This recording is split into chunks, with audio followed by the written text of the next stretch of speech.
bunch of poems. Sheltering in place is what I'm supposed to do if Indian Point blows up. I'm in the area where we don't evacuate. I'm supposed to stay in my basement. I found the title of this book suddenly very au courant after the Boston Marathon bombings. My friend Rich Jordan called me from Boston and said, "I'm reading Sheltering in Place while I'm sheltering in place." Anyway, this one is called The First War I Knew, Civil Defense.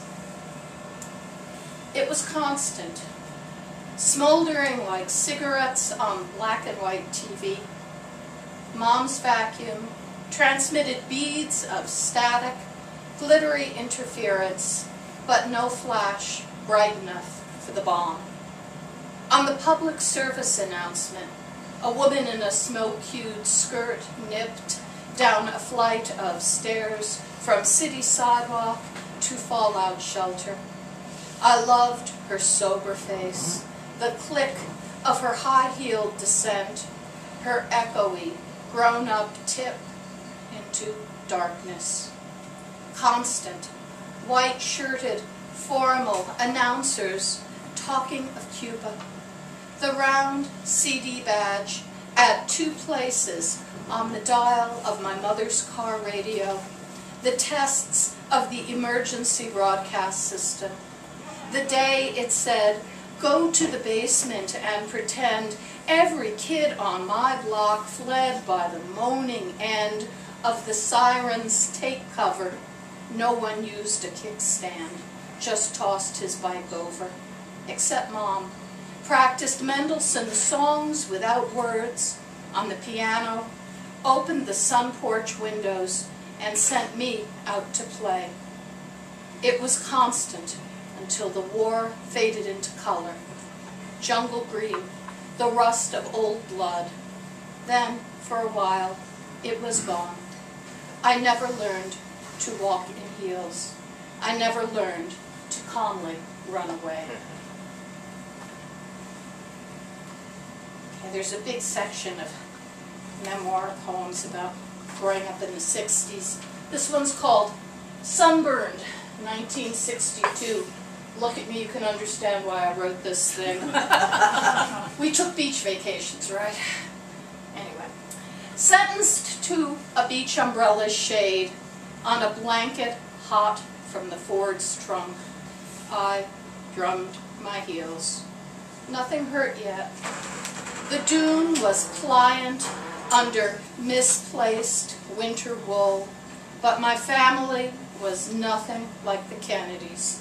Despite Cape Cod, despite the lighthouse beam that swung all night across a shaky bed shared with my sister, I'd gone pink as always, lost my right to sand-scraped heels and toes, to run and join Susan and Mother flickering in the water's glare, past a string of black seaweed that marked the tide's reach. Soon my grandfather would come in his Impala and leave me at the rented cottage, alone with its round, buzzing icebox full of milk from strange dairies. This was tonsillectomy, more than punishment.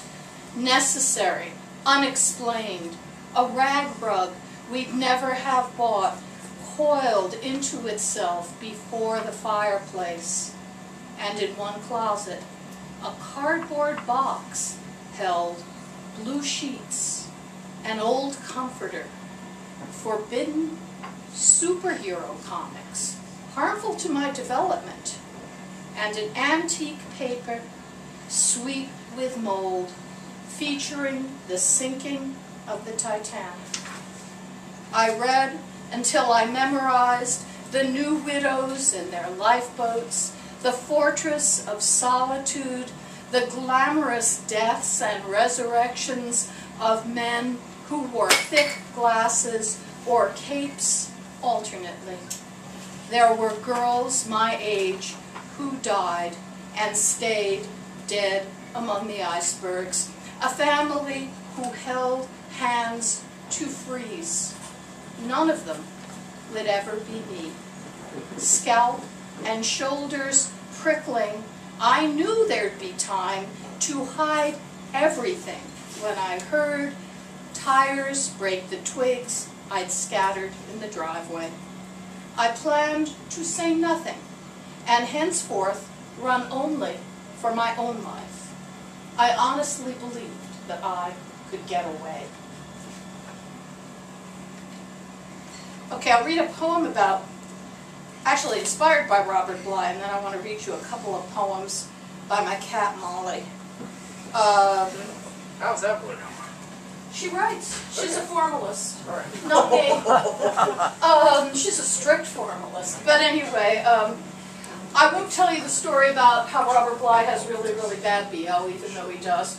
But I really like his book, Morning Poems, and I really like Robert Bly. And he wrote this great line that goes, "It's good to have poems that begin with T, T-E-A, and end with God." So here's my poem. Does coffee count? Or well water? The pump whirs in the basement, across the kill. A red-tailed hawk lights in the tulip tree. Its branch bounces twice under his weight. I hold the glass in my hand and watch. He calls out something in the trembling, puzzled voice of a child's ghost. His world is still brown, fallen twigs, dead brush, rocks by the water, even the creek itself. How will he ever find a chipmunk? Still, yesterday, the mason building a wall in our yard saw 2 fat sparrows mating in the stalks of last year's wisteria when a hawk swooped and took them both. Nestlings to feed, I hope, but remember his eye numbering the hairs on our heads. What mortal algebra calculates each sepia-toned feather of hawk and sparrow? If it were all up to me, we'd starve, whether X equals everything that got away or everything that got fed. Let Y equal God.